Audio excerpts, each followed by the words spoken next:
Lucas capítulo 6, do 6 ao 11, que é o texto que fala de uma cura num dia que não era usual de fariseu ver milagre, mas Jesus fez o milagre.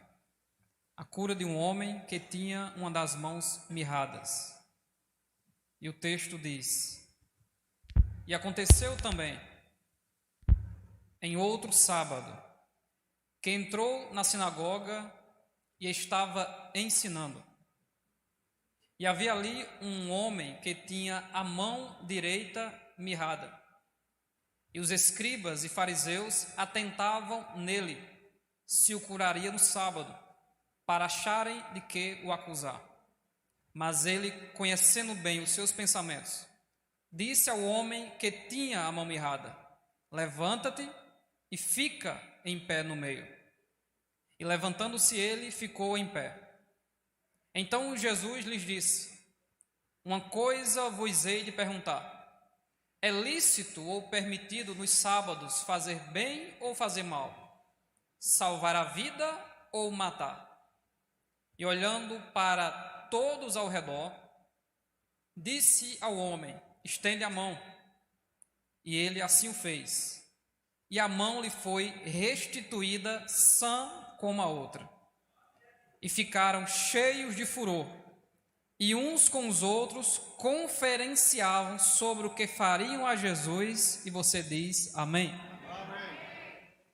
Baseado nesse texto, nós queremos falar nesta noite sobre levantando a mão, mesmo em um contexto desfavorável. Vamos repetir isso? Vamos lá? Levantando a mão, mesmo em um contexto desfavorável. Essa é a proposta nesta palavra, que pelo título você já entendeu onde será a aplicação. O capítulo 6 vem logo após também a primeira pregação de Jesus Cristo após ser ungido como Messias. Nessa primeira pregação, ele explica o propósito da unção, que é para evangelizar, libertar, curar e aproximar o homem de Deus. Na primeira pregação de Jesus Cristo, já tentaram tirar a sua própria vida, levando ele para um precipício. Como Jesus não veio para morrer pela mão de fariseu e nem de queda de precipício, eles procuraram Jesus e já não o encontraram, porque o nosso Deus é o Deus que se oculta e também se manifesta na hora certa. Tudo aquilo que Jesus fez, ele estava milimetricamente cumprindo a sua palavra. É por isso que Mateus sempre dizia: para que se cumprisse o que fora dito pela boca do profeta. Então a inclinação de Jesus é: eu tenho que fazer a vontade do Pai. Todos os pensamentos de Cristo, todo o seu ânimo para se alimentar ou não se alimentar, para pregar para uma grande multidão ou apenas para uma mulher no poço, para olhar para a mulher encurvada ou curar a todos que tocavam nele, sempre era glorificar o Pai. Eu recebo do Pai, tudo que eu falo vem do Pai. Jesus Cristo, mesmo sendo Deus, ele nos deu o exemplo: estou aqui representando a salvação que vem do Pai.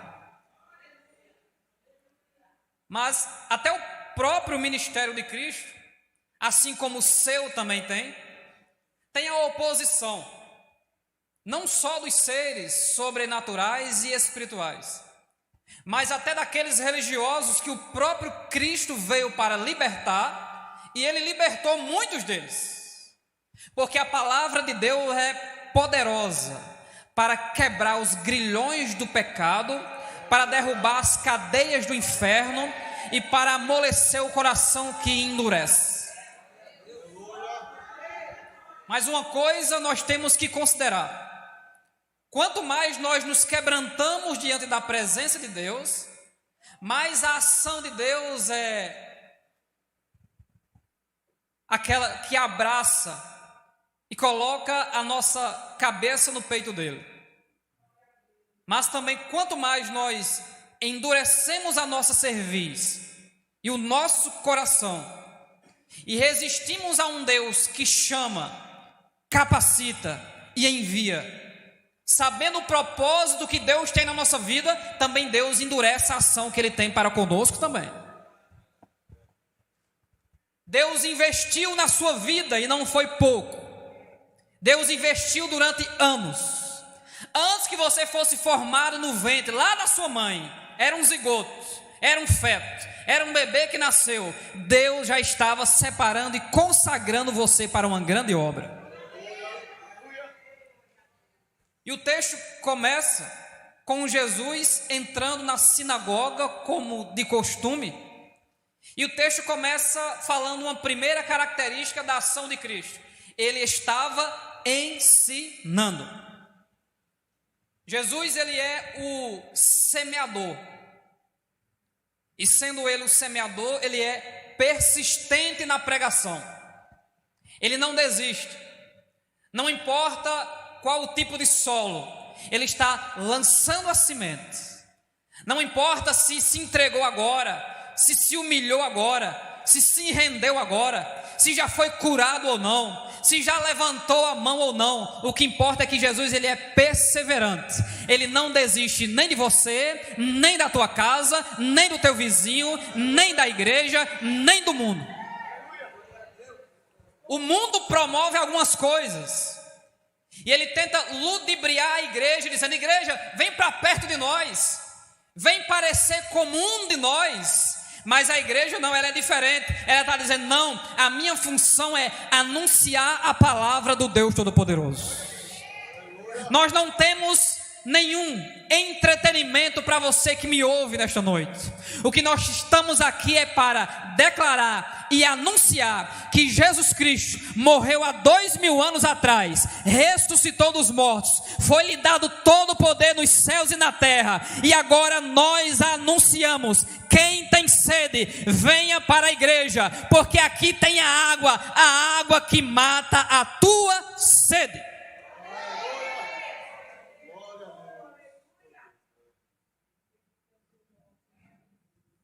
A única coisa que firmará a sua mente e a sua vida e lhe dará condições de, num contexto desfavorável, levantar a mão para ser curado e exaltar a Cristo, é a palavra de Deus.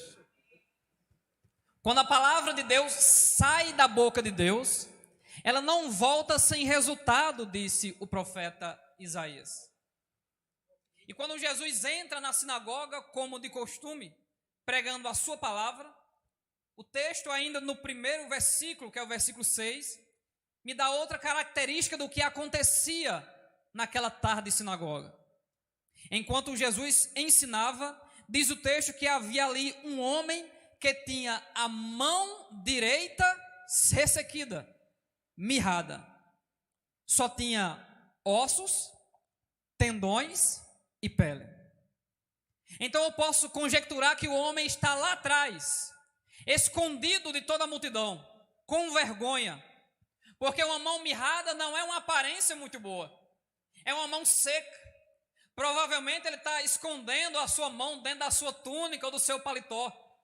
Quando Jesus começa a pregar, e ele prega diferente de fariseu, logo o povo começa a adorar, mas esse homem não.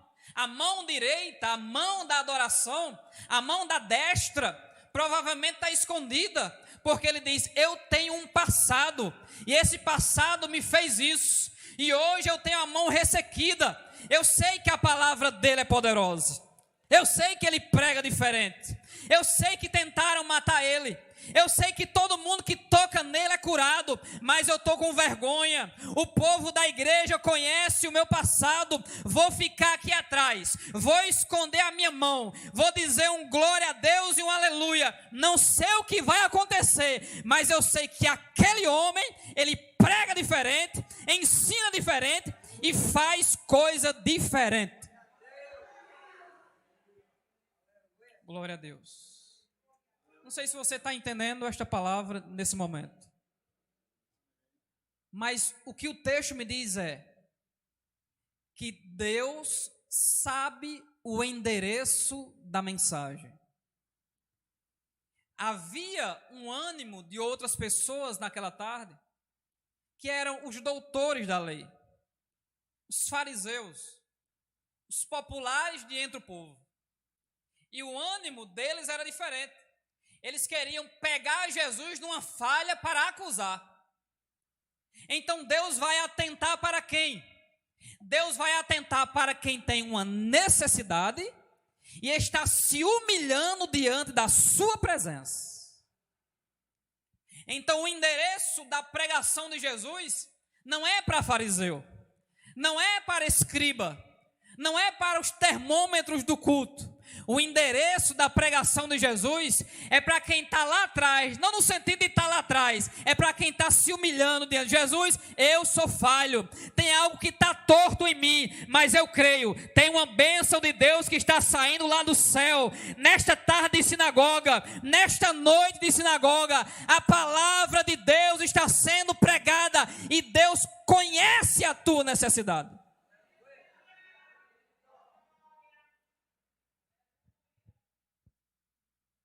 Tem muita gente que está tentando parar a obra de Jesus. Não são poucos. Enquanto Jesus tinha a oportunidade de pregar, enquanto Jesus direcionava a sua mensagem para quem tem uma necessidade, alguém dizia: se ele errar, a gente acusa ele. Se ele tentar fazer uma graça aqui e trazer milagre para o necessitado, nós vamos dizer: não pode fazer isso, tem que ser do nosso jeito, o modelo tem que ser daquele mesmo modelo, até o minuto da língua estranha você sabe quando vai ser. Mas Jesus prega diferente, Ele ensina diferente, Ele estende a mão diferente, Ele cura de uma maneira diferente. E nesta noite Ele está falando ao teu coração de uma maneira diferente, porque Ele conhece onde está a dor, e Ele vai inverter a situação da tua alma, e tu vai sair daqui renovado, não por quem fala, mas pelo Jesus que renova a tua vida. Ele tem poder para mudar o quadro da tua história. Glória seja dada ao nome de Jesus. Mas eu não posso deixar de dizer isso. Tudo na nossa vida cristã é baseado em um processo. E nós, muitas vezes, alguns de nós, não estamos acostumados a isso. Dentro da nossa cultura é mais ou menos assim: eu vou para um lugar, digo alguns glórias e recebo a minha vitória. E Deus olhando para nós dizendo: eu quero fazer esse camarada crescer, mas ele está apressado demais. Eu quero curar, abençoar e dar volume àquilo que eu investi, mas parece que a agonia está grande demais. Deus está trabalhando para tirar a tua ansiedade, a tua inquietação.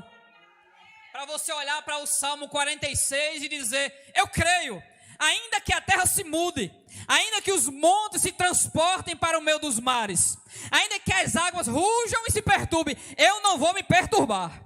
Porque está escrito: aquietai-vos e saiba quem é o Deus que você serve. É o que entra na sinagoga e endireita aquilo que está torto. Deus entrou na tua sinagoga nesta noite, e aquilo que está torto Ele vai endireitar.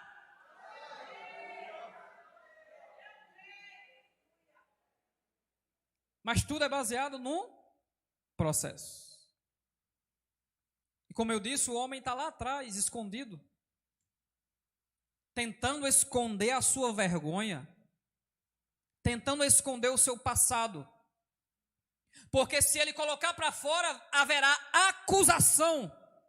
E vão dizer: não levante a sua mão é feia, é seca, não tem aliança, não tem anel, não dá prazer de ver uma mão dessa levantada. Mas eu quero começar a aplicar e dizer para você: ninguém pode impedir você de adorar a Jesus. não existe condenação, não existe impedimento. Esta noite é noite do teu renovo, é o teu renovo, é a tua bênção. Então não tenha medo, levante a sua mão e adore, porque quem te salva é Jesus, quem te cura é Jesus, quem te levanta é Jesus e quem te escolheu foi Jesus. Enquanto você ficar procurando motivo seu para adorar Jesus, você não vai adorar Jesus. Nós adoramos a Deus por quem Ele é. Ele que é. E o processo de Cristo para com esse homem foi um processo baseado em 3 fases, ou 3 níveis. Semelhante ao homem que estava lá no tanque de Betesda. Também era 3. Aqui também são 3. Como a palavra tem endereço correto, e sempre Deus é um ser que procura o coração humilde e quebrantado, tanto é que quando Deus visita a terra, Ele vem com o seu trono e tudo. Ele não sai do trono. Mas quando Ele vê um coração humilde, Ele se levanta do trono. E naquela tarde de sinagoga, e nesta noite também não é diferente, sabe para quem Jesus está olhando? Para aquela crente, para aquele servo de Deus, que adora a Ele com sinceridade. Jesus está olhando para aquele que sabe que é dependente. Ele não sente que é dependente, ele sabe que é dependente.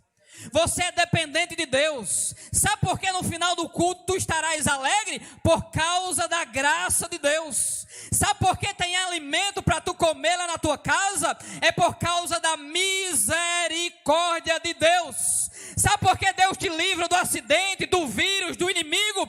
É porque o amor de Deus é grande sobre a tua vida. Você é dependente do Deus Todo-Poderoso. É por isso que eu convido você. Tem mão seca, tem dificuldade, mas levanta ela nesta noite e adora o Deus da glória.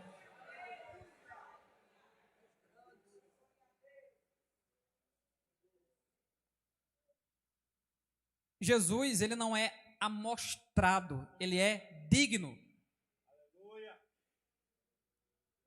E o texto diz que ele, conhecendo bem os corações e os pensamentos de todos, e lá no final, lá embaixo, ele diz, e olhando em todos ao redor.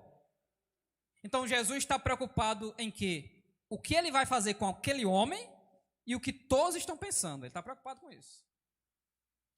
Então Jesus vai fazer de propósito com ele, para que todos vejam o que Deus faz com alguém que se humilha diante dele. E o primeiro processo ou fase deste processo é, Jesus diz, ei homem, fica de pé. A primeira proposta de Jesus para ele é, fique em pé. Então ele olha para ele e diz, aqui está fácil, eu estou aqui atrás, ninguém está me vendo. O rabino lá na frente está dizendo, fica de pé, minha mão está escondida, ressequida, ninguém está vendo, então eu vou ficar de pé. Aí ele fica. Primeira fase. O professor Jesus dizendo para o homem, fica de pé, e ele ficou. Então até aí está fácil demais. Mas todas as vezes que nós vou obedecer a Cristo, todas as vezes que você diz, eu vou obedecer a Jesus, aí Deus olha para nós e está obedecendo? Está obedecendo? A segunda fase vai ser mais difícil. Se a primeira fase é ficar em pé aí atrás, a segunda é, agora faz o seguinte, venha para o meio, na frente de todos os escribas e fariseus. Eu quero você na frente deles. Na primeira fase, Jesus está dizendo para o homem e para nós, mesmo no contexto desfavorável, onde tem muita gente ao redor de você olhando a tua vida, Deus manda eu dizer para você, servo de Deus, serva de Deus, é necessário ficar de pé, é necessário ficar na presença de Deus. Não caia, não desista, não se sente, não caia no chão, não vá embora, não saia correndo, fique de pé nesse contexto difícil, desfavorável, porque Deus vai te pedir algumas coisas difíceis, mas também Ele vai te honrar nesta terra. Primeira coisa, fique de pé. É a primeira coisa. Não caia. Tenha a sua vida consagrada. Não faça uma consagração, não, isso é pouco. Tenha a sua vida consagrada. Esse é o primeiro pedido de Cristo para o servo que será renovado, curado, levantado. Mas o segundo pedido faz o seguinte agora: sai do teu lugar de conforto, desse lugar acomodado, e começa a caminhar. Para onde eu vou, Jesus? Venha para o centro da minha vontade. Quem diz aonde você tem que ir sou eu. Então eu falo e você vem. Eu digo e você vem. Mas é difícil, não se preocupe. Aonde eu te enviar, você vai. E aquilo que eu mandar você falar, vai falando, porque eu já te levantei e já te chamei. Olha o processo. Ele precisa ficar de pé, mas ele precisa vir para o meio de todo mundo. E aí vai chegar o clímax de toda essa situação. Porque agora ele está próximo de Jesus. Ele está de frente com o Mestre.